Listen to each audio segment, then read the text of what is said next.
कांग्रेस वाले कह रहे हैं कि कुछ और काम नहीं है आप लोगों को के पास में। काम तो सारे हैं और सारे काम हो भी रहे हैं, मगर कांग्रेस की जो जो काले कारनामे हैं, जो काला इतिहास है, जो उन्होंने अपने टाइम में पढ़ाया, हो सकता है उसका समय आ गया परिवर्तन करने का और बच्चों को बताने का भी कि इस आज़ाद भारत के अंदर, इस आज़ाद देश के अंदर जो प्रधानमंत्री आए, जो शासक आए, उन्होंने शासन किस तरीके से करा, शासन करा या राजशाही करा, ये चीज़ें होनी चाहिए। और अगर कांग्रेस से हटके अगर एनसीईआरटी के अंदर या किसी किताब के अंदर अगर कोई सिलेबस आ रहा है और इसे देश के कारनामे और आपका ये फैसला राजनीति से प्रेरित है? कहने वाले कहते हैं और कहना भी चाहिए। जो कहते हैं वीर सावरकर जी को कहते हैं कि उन्होंने माफ़ी मांगी थी, मैं तो कहता हूं कांग्रेस से आज आपके चैनल के माध्यम से जिस राज्य के अंदर आपकी सरकार चल रही है, आप उसमें वीर सावरकर जी का लिखिए और बताइए उन्होंने कौन सी माफ़ी और क्या मांगी थी, क्योंकि देंगे नहीं, क्योंकि बताना पड़ जाएगा कि महात्मा गांधी जी वहाँ क्यों गए थे सावरकर जी से मिलने महाराष्ट्र के अंदर, और क्या अंदर बैठक हुई थी, वो भी ओपनली किताब के अंदर है, बतानी पड़ जाएगी। अच्छी बात है ना, इंदिरा गांधी शासक थी, अगर इंदिरा गांधी जी को ग्रेट समझते हैं और उसके ग्रेट के नाते ही अगर एनसीईआरटी में 9th के या 12वीं के 10वीं के जो भी बच्चे पढ़ेंगे उन्हें पता लगना चाहिए इस भारत के अंदर, आज़ाद देश के अंदर जो स्वतंत्रता के बाद इमरजेंसी लगी, क्यों लगी, और उसका जानने का पूर्ण अधिकार है। इस देश के बच्चे नागरिक हैं, आने वाला भविष्य है, ऐसी गलती ना हो। तो इन चीज़ों को पढ़ाना जरूरी है। क्या सिखाना चाहते हैं, क्या सिखाना चाहते हैं बच्चों को? बच्चों को ये सिखाना चाहते हैं कि हमें अपने देश के बारे में जानने का अधिकार है, जो हमारे देश की राजनीति में हुआ, संस्कृति में हुआ, हर पार्ट जानने का अधिकार है।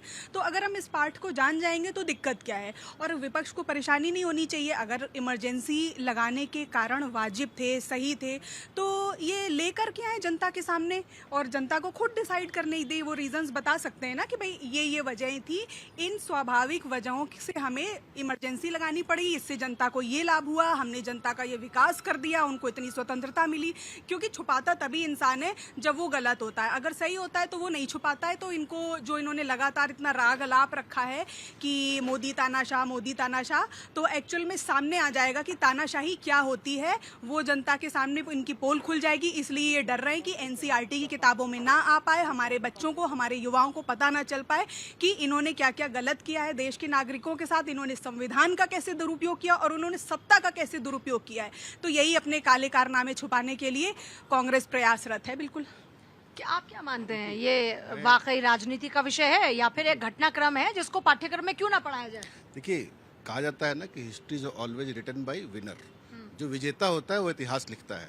कांग्रेस इतने सालों तक विजेता थी, उन्होंने एक इतिहास लिखा। उस इतिहास में उसने हिंदुस्तान के उन स्वर्णिम काल का जिक्र भी नहीं करना जरूरी समझा। चैप्टर्स पे चैप्टर मुगलों पे लिखे, महाराणा प्रताप और शिवाजी महाराज जैसे लोगों को एक एक पैराग्राफ में निपटाया है। तो अब जब हमारे देश के अपने लोग जो इस तरीके से कहते हैं ना, बीजेपी जीत के जब आई है, तो अपने देश के वीरों के बारे में हिस्ट्री में उन्होंने जो बदलाव किया, वो जरूरी था हमारी जनता को जानना, हमारे बच्चों को जानना।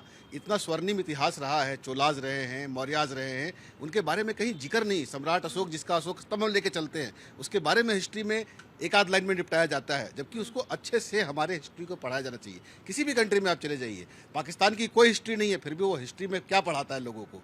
पर हमारे यहाँ क्या होता है, हम सिर्फ उन मुगलों को ढोते चले आ रहे थे। इमरजेंसी के बारे में जो आप कह रहे हैं कि उसको चैप्टर में इंक्लूड किया गया है, क्यों नहीं किया जाना चाहिए? कुछ भी ऐसा काम जो इतिहास में हुआ है जिससे देश को फायदा हुआ हो या नुकसान हुआ हो, वो हमारे देश के बच्चों को जानना चाहिए ना। इमरजेंसी के बारे में नहीं जानेंगे तो कैसे जानेंगे? यही तो कह रहे हैं कि फायदा नुकसान अपने हिसाब से लिखेंगे। बिल्कुल बिल्कुल। मैंने क्या कहा, पहले लाइन मेरी क्या थी, history is always written by winner. जो इस टाइम पे विजेता है वो हिस्ट्री अपने हिसाब से लिखेगा। आप आइएगा, आप बदल दीजिएगा। पहले भी आपने बदला है, पहले भी आपने हिसाब से लोगों को हिस्ट्री पढ़ाई है।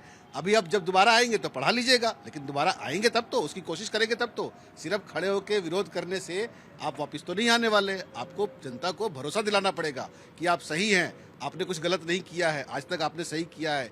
आप जो कहते हैं कि हमने एम्स दिया, हमने आईआईटीज दी, हमने ये किया, हमने वो किया, तो उन सब चीज़ों को कहने के बाद अब आपको ये भी बताना पड़ेगा कि आगे आप और क्या करेंगे जो बीजेपी नहीं कर पा रही है, जो कि आज तक तो आप कहीं बताते नहीं। बीजेपी कुछ भी करे, आपको सिर्फ विरोध करना है। एक वर्ड है ना पूजा जी, अंधभक्त, जो उन्होंने दिया है, मैं उसका दूसरा वर्ड देता हूँ उनको मैं चमचा नहीं कहता, मैं उनको अंध विरोधी कहता हूँ। अंधभक्त मतलब जिसको बिना सोचे समझे विरोध करना है, सॉरी भक्ति करनी है, और अंध विरोधी वो जिसको बिना सोचे समझे विरोध करना है। चाहे वजह कुछ भी हो, XYZ, फायदा नुकसान कोई मतलब नहीं, बस जो करे विरोध करो, खड़े हो जाओ झंडा लेके कि ये गलत हो रहा है। उसके बारे में ना ए पता, ना बी पता, ना जेड पता, बस विरोध करना है। एबीसी उनको नहीं पता तो किसको पता होगा? क्या एतराज किस बात का है? मैडम एक बात सुनिए कि कोई भी बात, इतिहास बच्चों को पढ़ाया जाना चाहिए और जरूर पढ़ाया जाना चाहिए, लेकिन इतिहास पूरा पढ़ाया जाना चाहिए। इमरजेंसी क्यों लगाई गई? 1975 में भारतीय रेल के ने क्या हुआ, हड़ताल हुई, देशव्यापक हड़ताल हुई, और उस समय की परिस्थितियां क्या थी वो भी पढ़ाया जाना चाहिए। और मैं एक बात कहता हूं इनसे, मेरे साथी को, कि ये एक सेलेक्टिव डिलीशन है। सरकार ये चाहती है कि आप इतना सच जाने, इतना नहीं जाने। भी किताबों में था वो नहीं, वो उसको हटा रहे हैं बारे में। नर्मदा बचाओ आंदोलन था, वो 12वीं की किताब से हटा रहे हैं। ये चिपको आंदोलन जो भारत के विकास में था, पेड़ों के बचाव के लिए था, उसके बारे में कुछ नहीं कहेंगे। मैं आपको फिर बता रहा हूँ कि इतिहास फिर लिखा जाएगा जब हम नहीं होंगे, हमारे बाद की जनरेशन होगी। हम नहीं लिखेंगे इतिहास, हमारे बाद की जनरेशन लिखेगी। अच्छा। कि हमारे काल में क्या क्या हुआ, और या हम में से जो बचे हुए लोग होंगे वो सच करेंगे और आएगा। बताइए जी। पूजा जी, जिस प्रकार से पूरे देश के अंदर युवाओं में, जैन जी के बीच में एक चर्चा का विषय वोट चोरी नहीं होगा, वोट चोरी हो रहा है, लगातार चर्चा चल रही है। कॉकरोच पार्टी ने भी यही लिखा, अब वोट चोरी नहीं होगा। वोट चोरी बात अभी भाई साहब बता रहे थे, बड़ी अच्छी उन्होंने बात कही कि 1975 में इमरजेंसी क्यों लगानी पड़ी। सारा देश जानता है क्यों लगानी पड़ी, क्योंकि 1971 के लोकसभा रायबरेली चुनाव पर जो हाईकोर्ट थी, इलाहाबाद हाईकोर्ट, उसे रोक लगा दी थी। उसने कह दिया था ये गलत तरीके से मशीनरी को इस्तेमाल करके ये चुनाव जीते गए हैं। उनको 6 साल के लिए इंदिरा गांधी को चुनाव लड़ने में पाबंदी लगा दी गई थी, इसीलिए वो इमरजेंसी लगानी पड़ी। मतलब वोट चोरी तो उस समय शुरुआत हुई थी, ये शुरुआत कांग्रेस के समय में हुई थी। यही बात आज देश के युवाओं को, उन जैन जी को पता होना चाहिए। ये एनसीईआरटी में लाना इसलिए जरूरी था। और सबसे बड़ी बात यह लाकर आज कांग्रेस को लग रहा है कि इनका पुराना इतिहास युवाओं को जब पता चलेगा, क्योंकि पता तो है, लेकिन आने वाली जनरेशन जो हमारे जैन जी हैं, जो जिनके सामने एक मैसेज दिया जा रहा है कि वोट चोरी नहीं होगा। अरे वोट चोरी की शुरुआत कहां से हुई थी? ये जनरेशन चंदा चोरी भी देख रही है। जिस इमरजेंसी में 1 करोड़ 1 लाख लोगों की नसबंदी कर दी गई, जिस इमरजेंसी में 1 लाख से ज्यादा नेताओं को जेलों में ठूस दिया गया, मोरारजी देसाई, जयप्रकाश नारायण, अटल बिहारी वाजपेयी, लाल कृष्ण आडवाणी, इन सब नेताओं को जेल। इमरजेंसी को सही एक सही इमरजेंसी सही है। हमें तो जवाब इस पे भी देना चाहिए। इमरजेंसी सही है। हमें जवाब ये भी देना चाहिए। इमरजेंसी सही है। पार्टी के 20 सांसद, इमरजेंसी एक पार्टी के 20, हमें तो इमरजेंसी सही है आपकी निगाह में। कई जनता चोरी पर सवाल पूछ रहे हैं आप। देखिए बिल्कुल ऐसा है, जो ये भी पढ़ेंगे इतिहास पे। जो देश चोर हैं, यूएन चोर हैं, जो बलूचिस्तान को आज तक आज़ादी नहीं हुई आपकी वजह से, आज ये चंदा चोरी की बात करें। मुझे लगता है जो इसकी जांच हुई है, लगता है रिपोर्ट इनके पास आ गई होगी। जो मुंह उठा के एलिगेशन लगा रहे, बाद में राहुल गांधी की तरह कोर्ट में पहुंच जाएंगे माफी मांगने के लिए। हमने कहा चोरों का नाम भी आप ही ले रहे हो, हमने ले रहे। मैंने तो किसी का नाम ही नहीं लिया। देखो मैम, बिल्कुल पढ़ाना चाहिए, क्योंकि नई जनरेशन को पता होना चाहिए कि पिछले 1975 में जब ये आपातकालीन हुआ था तो क्यों हुआ, किस वजह से हुआ था।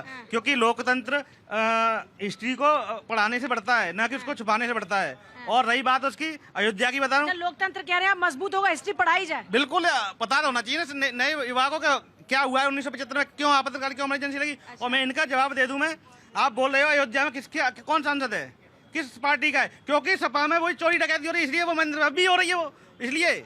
और क्या सपा का, उसमें क्या सपा का रोल है? हाँ भाई, आप क्या कहते हैं? मैम, मेरा यही कहना है कि जो अभी यूपी में और जो केंद्र में जो भी सरकारें बहुत ही अच्छा काम कर रही हैं, ये हमारे विरोधी पार्टियों को अच्छा नहीं लग रहा, इसलिए नए नए मुद्दे रोज उठाते हैं और उस पर नए नए चर्चा करने के इसके लिए पाठ्यक्रम में इमरजेंसी होना चाहिए। बिल्कुल पढ़ाया जाना चाहिए। बिल्कुल पढ़ाया जाना चाहिए, पता होना चाहिए। जो है न्यू जनरेशन को हमारे पाठ्यक्रम में ये लाना चाहिए और पता होना चाहिए सारी चीजें। यूपी के मुख्यमंत्री जी जो जितना अच्छा काम कर रहे हैं, मैं बार बार यही कहना चाहूंगा कि पाठ्यक्रम में ये चीजें लाई जाए और पढ़ाई जाए। पढ़ाया जाना चाहिए जी सीबीएसई पाठ्यक्रम में। इतिहास तो बिल्कुल पढ़ाया जाना चाहिए, हिस्ट्री को नहीं भूला जाना चाहिए। हमें जो न्यू जनरेशन है उनको पता होना चाहिए पीछे क्या हुआ है, कैसे हुआ था। जब पता नहीं होगा तो आगे मुद्दे कैसे बनेंगे, कैसे उठाएंगे? इनके लिए तो मुद्दे चाहिए ना। हाँ, क्या कहते हैं आप? सही पढ़ाया जा रहा है?